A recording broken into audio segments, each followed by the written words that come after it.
Okay. Hello everyone, फिर से स्वागत है आप सभी का एक बार आपके इस बेहतरीन चैनल अरविंद एकेडमी पे। सो हमने लॉजिक स्टार्ट किया था, मैंने कहा ही था कि भाई इसके देखो 3 पार्ट बनाने होंगे बिकॉज बहुत लंबा है ये लॉजिक। तो अब हमारा सेकंड लेक्चर आ गया है उस लॉजिक का। कंटिन्यू करेंगे। हमने हमारे पिछले में कंटिन्यू किया था मॉडर्न लॉजिक के बारे में। अब उसी मॉडर्न लॉजिक को थोड़ा और इलेबोरेट करते हुए आगे चलेंगे। क्या मैं फास्ट बोलता हूँ क्या? बहुत मुझे ऐसा लगता है।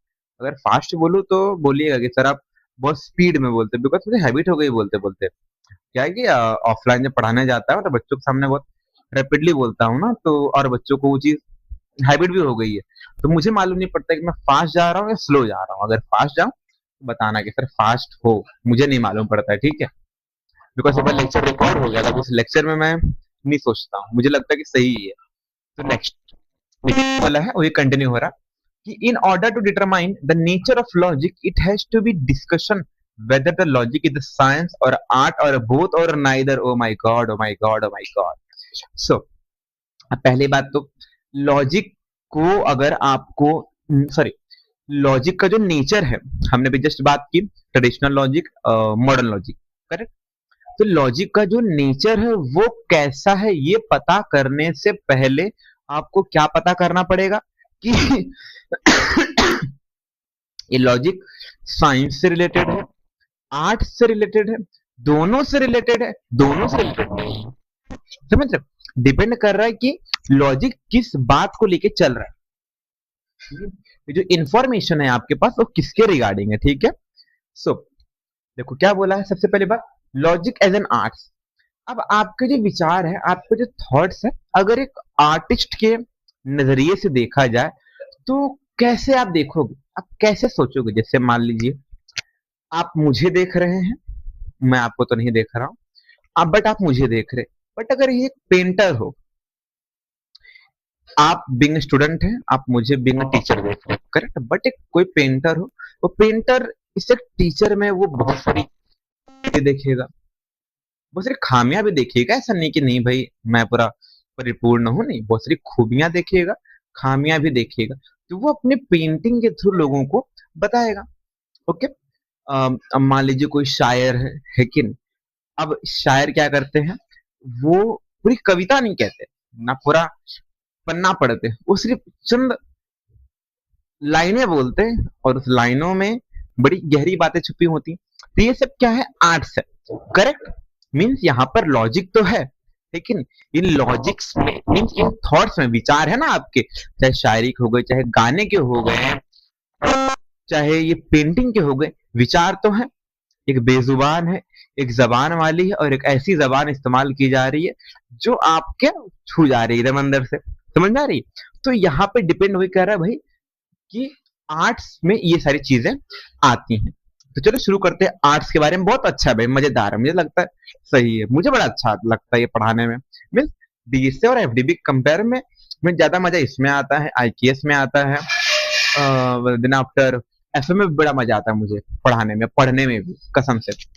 और पाइथन में प्रैक्टिकल मजा आता है, पाइथन में एफडीबी में पाइथन प्रैक्टिकल मुझे बहुत अच्छा लगता है। मैं था और अभी भी तो मैं पढ़ाई कर ही रहा हूँ, बिकॉज इसमें क्या ना सीखने वाली चीजें। तो मैं तो कहूँ उतना इंटरेस्ट जगाओ और सीखो, जितना उतना इंफॉर्मेशन लो हर एक जगह से, और अपनी एजुकेशन को कंटिन्यू करते रहो। बात मानो मेरी। देखिए क्या बोला है लॉजिक एज एन आर्ट, क्या बोला? Arts consist in proficiency to perform a skill और अ जॉब। देखो पहली बात तो प्रोफेशनल, देखो अभी मैं हूँ प्रोफेशनल लेवल में, है कि नहीं? सच कहूँ तो सच कहूँ तो बीइंग स्टूडेंट, अगर मैं स्टूडेंट बड़ा अच्छा स्टूडेंट रहा हूँ, जैसे आप लोग हैं वैसे रहा हूँ, थोड़ा बहुत शरारती, बट अब स्टूडेंट की कैटेगरी, अगर मैं टीचर की कैटेगरी में आ गया तो मुझे प्रोफेशनल बनना पड़ता है, स्टूडेंट से वेल बिहेव तरीके से बात करनी पड़ती है। मीन्स मुझे करनी पड़ती है, मुझे करना रहता है भाई, कंपलसरी हो चुका। ऐसा नहीं है क्या रे क्यों नहीं पढ़ाई किया, ऐसा नहीं कर सकते। तो ये प्रोफेशनल था। बट ये जो आर्ट्स से ये इन प्रोफेशनल चीजें हैं। मीन्स आप यहाँ पे लोगों के सामने अपने विचारों को आप खुल के प्रस्तुत कर रहे हैं। आपके जो भी विचार है, आपकी जो भी भावनाएं हैं, आप लोगों के सामने बिना किसी संकोच के, मीन्स आप सोच नहीं रहे हैं उसमें। अगर आपके मन में आया कि अर्ज किया है कि नहीं, अब क्या अर्थ है, वो तो आपके अंदर से आया ना। अब टीचर तो बच्चों के सामने नहीं बोल सकता ना भाई कि इन प्रोफेशनल चीजों का इस्तेमाल नहीं कर सकते, बट ये क्या इन प्रोफेशनल है। अभी डांसर्स, अब डांसर्स गाने पे अपने स्टेप्स खुद डिजाइन कर सकते हैं, खुद फॉर्म कर सकते हैं, देन वो क्या करेंगे, डांस करेंगे। सिंगर खुद के गाने, खुद के लिरिक्स लिखेंगे, समझ रहे हो ना। तो ये इन प्रोफेशनल वाली चीजें आती हैं, ओके, किसमें, आर्ट्स में, समझे। मीन्स जहां पे आप अपने स्किल्स को दिखा रहे हो, ओके, आप ऐसा काम कर रहे हो जहां पे आपकी स्किल सामने दिख रही है। अभी सच कहूं, भले टीचिंग प्रोफेशन है, पर मेरे लिए मेरा पैशन है, मुझे लगता है ये आर्ट है, पढ़ाने में मुझे ये अंदर से आता है, अच्छा लगता है, भले कितनी मेहनत क्यों ना हो। देन क्या बोला है, science teach us to know and art teachers to do. Okay, oh my god, science, आपने साइंस जिंदगी के 12 साल पढ़े, सॉरी, सच बोलना, आपने क्या सीखा साइंस में? साइंस का आपने आज तक क्या मतलब सीखा? अभी आपने फिजिक्स सीखा, केमिस्ट्री सीखा, बायो सीखा, मैथ सीखा, पर साइंस में आपने क्या सीखा? नथिंग। बट साइंस क्या कहता है, टू नो, पता करो, इंफॉर्मेशन कलेक्ट करो, जानकारी इकट्ठा करो। साइंस क्या कहता है, टू नो, आपको पता करना। और आर्ट्स क्या कहता है, टू डू, आप करो। मैंने 10th पढ़ा, पढ़ाया, 12th पढ़ा, पढ़ाया, डिग्री पढ़ा, पढ़ाया, मास्टर्स पढ़ा, पढ़ाया, थर्ड डिग्री पढ़ा, पढ़ाया, फोर्थ मेरी चल रही है, ओके। तो बट ये 3 डिग्री, 10th 12th मीन्स जो 5 कदम मैंने चले हैं, मैं बहुत कुछ सीख कर आया हूँ, आप भी सीखेंगे। तो आप यहाँ पे टू डू मीन्स जो आपने सीखा, अब आप क्या कर रहे हो, वो कर रहे हो। आर्ट्स क्या कर रहा है, साइंस क्या था भाई, सीखा, मैंने आर्ट्स क्या कह रहा है, टू डू, अब मैं कर रहा, जो जो मैंने सीखा, और क्या कर रहा हूं, मैं आपको सिखा रहा हूं। समझ में आ रही ना बात? तो ये आर्ट्स होता है, मुझे दोनों पसंद है। ऐसा नहीं कि आर्ट्स अच्छा है साइंस खराब है, नहीं, दोनों भाई, जानकारी लेना भी अच्छी बात है, बट जो आपको जानकारी मिली है उसे इम्प्लीमेंट करना, ये तो बहुत ही अच्छी बात है। नेक्स्ट क्या बोला, an artist is not the one who know how to do a job, but one who actually does perform it. एक आर्टिस्ट, एक कलाकार, उसे क्या बोला, ध्यान सुनना, artist is not that one who know how to do a job. एक कलाकार को ये नहीं पता होता है कि उसे काम कैसे करना, समझ रहे हो ना, कि how to do a job, उसे काम कैसे करना है, बट वो एक्चुअली डज परफॉर्म इट, भाई वो बंदा वो काम करके दिखाता है। एक होता है ना जो सोचते हैं मुझे काम कैसे करना है, अरे सुबह उठना है, पढ़ना है, अरे सुबह उठना है, खेत में जाना है, खेती करना है, अरे यार फिर से पढ़ाने जाना है। बट सर टीचर्स, मतलब मैं टीचरों को नहीं कह रहा हूँ खराब है, मैं बहुत से लोगों को देखा हूँ, फिर से बच्चे, मतलब कुछ बड़े अच्छे रहे मेरे टीचर्स, जो मुझे 9th वगैरह में, हमारे इंग्लिश के सर हैं, जब मैं था 9th में, तो बड़े अच्छे थे, बोलते थे कि ये बगीचा है, बगीचे में बच्चे, मतलब उनके लिए फूल थे, फूल फूल फूल सॉरी, मतलब सुंदर सुंदर फूल खिले हुए बगीचे में, तो उनके लिए ऐसे थे। अब बहुत सारे कुछ ऐसे भी थे, आ गए तुम लोग मनहूस। तो भाई एक आर्टिस्ट क्या करता है, वो परफॉर्म करता है, अपनी कला को लोगों को दिखाता है, वो ये नहीं। अब एक जो अंदर से जो बंदा, टीचर, जो शिक्षक अपने अंदर से ला रहा है, जो पर्सनली, जो पैशन से लेके आ रहा है, वो करके दिखाएगा ना, सोचेगा थोड़ी ना। अभी क्या कहते हैं, मान लीजिए आप डांसर हैं या आप सिंगर हैं, अगर आपको सिंगिंग पसंद है, पेंटिंग, तो आप अपने अंदर के कला को आप लोगों के सामने दिखाएंगे। आप पेंटिंग कर रहे हैं, आप आपने प्रैक्टिस तो की होगी, बट आपको ये नहीं पता कि आपको पेंटिंग करनी कैसी है, आप पेंटिंग करेंगे, और लोग के सामने आप दिखाएंगे कि ये आपने पेंटिंग की है। आपके पेंटिंग, जो समझदार होगा वो समझेगा, ओके, कि क्या विचार आपने अपने पेंटिंग में रखे हैं। कोई अगर कवि है, अपनी कविता के माध्यम से वो लोगों को बताएगा कि वो क्या कह रहा है कि नहीं, समझ में आ रहा है? वो सोचेगा नहीं कि उसे काम कैसे करना, वो अपने काम को क्या करेगा, करके दिखाएगा लोगों को। साबित करो, पढ़ो, और अपने स्किल्स को इम्प्रूव करो भाई। 12 तक बहुत घिसे हो, बट अब डिग्री में आए हो तो अपने आप को चेंज करो। ऐसा ना लगे कि 12 साल में जो इंसान था वही वापस से रिपीट हुआ ना, कि 12 साल डिफरेंट था, इट्स डिफरेंट थिंग। बट अब जो आपकी लाइफ का जो 12 साल आएगा, आपको इसमें अपने आप को चेंज करना है, बात मानो। देन समझे कि आर्टिस्ट क्या करता है, करके दिखाता है। सो देखो जैसे अ पेंटर और अ सिंगर और a wrestler is one actually perform the art. ये लोग क्या करते हैं भाई, अपनी कला को दिखाते हैं। आर्ट सॉरी रेसलर रेसलिंग करके दिखाएगा, है कि नहीं?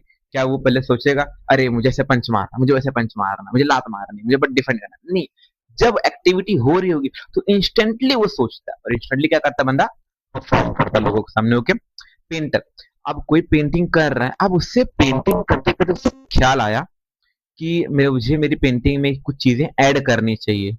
आई होप मजा आ रहा होगा कि मुझे मेरी पेंटिंग में चीजों को ऐड करना, तो तुरंत क्या करेगा, परफॉर्म कर देगा। सिंगिंग में भले से वो रियाज किया रहेगा वो व्यक्ति, गाना मेरा अच्छा नहीं, मैं गाऊंगा नहीं, तो भले उसने प्रैक्टिस की रही होगी, बट जब परफॉर्म कर रहा होगा तो कुछ चीजों को क्या करेगा, इम्प्लीमेंट खुद ही करेगा। समझे, सीधा परफॉर्म करते हैं यहाँ पे। देन अगला क्या देखो कि art put theory into practice. Art क्या करता है, आपकी थियोरी को प्रैक्टिस में, साइंस सिर्फ थियोरी थियोरी भरा पड़ा है, बस सीखो। बट आर्ट जो आपने सीखा, जो आपने सीखा, आपने डांसिंग सीखी, आपने सिंगिंग सीखी, आपने कोई भी कला सीखी, उसे आप क्या करोगे, व्हाट वी कैन से, लोगों के सामने दिखाओगे। क्या करोगे, लोगों के सामने दिखाओगे। ठीक है, मीन्स आपका ऐसा नहीं रहता है कि आप सिर्फ सीख के ले लो, नहीं। अगर आप कोई भी चीज सीख रहे मीन्स कि आप जैसे एक टीचिंग ही हो गया। मैंने जब टेंथ में देखो, जब मैंने शुरू किया था, जब मेरा टेंथ खत्म हुआ तो मैं सीख रहा था, बट मैंने अपने टेंथ स्टैंडर्ड मतलब अपने 10 साल की जर्नी में जितना मैंने सीखा था, वो सब सोच के तो मैं बच्चों के सामने खड़ा हुआ था। भाई मैं 15 साल का था, पढ़ने वाले बच्चे 18 साल के थे, वो लोग को पढ़ा रहा था उस टाइम पे। तो बट मीन्स ये आर्ट था, ये कला थी कि आप क्या कर रहे हो, लोगों के सामने इंप्लीमेंट कर रहे हो अपनी चीजों को। ओके, जितना आपने जानकारी इकट्ठा की आप उसे दिखा रहे हो कि नहीं ये मैंने की। 18 के बच्चे मेरे से लंबे लंबे, बट फिर भी खौफ मेरा ही रहता था कि नहीं सर आएंगे तो मारेंगे, सर आएंगे तो डांटेंगे, सर आएंगे तो होमवर्क चेक करेंगे। तो ये सब क्या, ये आर्ट वाली चीज है। समझ रहे हो बात को, थोड़ा सा रिलेटेड था। देन कहा था मैं, प्रैक्टिस, प्रैक्टिस में डाल दिया। Then logic is not an art is the sense that knowing the various rules of valid thinking one automatically become valid thinker। But यार इतना बड़ा अच्छा सारी चीजें पढ़े, आई थिंक थोड़ा सा लंबा लेक्चर हो जाएगा, डोंट माइंड है कि लॉजिक आर्ट्स के बारे में नहीं कहता, बिकॉज आर्ट्स डायरेक्ट है, सीधा। बट लॉजिक क्या कहता है, थॉट्स क्या कहते हैं भाई, वैलिड होना चाहिए, सही होना चाहिए। ओके, अगर एक बार आपके थॉट, आपके विचार अगर वैलिड है तो ऑटोमेटिकली आप क्या बन जाओगे, वैलिड थिंकर, मतलब एक सही विचारों को विचार करने वाले व्यक्ति बन जाएंगे आप। समझे, बड़ी खतरनाक लाइन इस्तेमाल कर रहा हूं, मुझे ऐसा लग रहा है। सो नेक्स्ट क्या बोला देखो कि it's also not to say that one can not think validity without study of logic. देखो भाई, ये कहना भी गलत बात है कि कोई बंदा बिना सीखे लॉजिकल बात नहीं कर सकता, नहीं।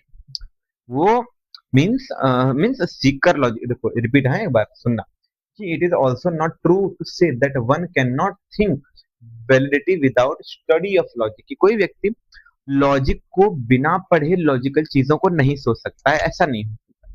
आपने आज से पहले कभी अपने एलआर का लेक्चर अटेंड किया होगा, कॉलेज में किए होंगे, ये इस साल के पहले 25 में, 24 में, 22 में, नहीं भाई 12th में, पिछले साल 9th में थे, 10th में थे, 9th में थे, कभी एलआर के बारे में पढ़ा था नहीं।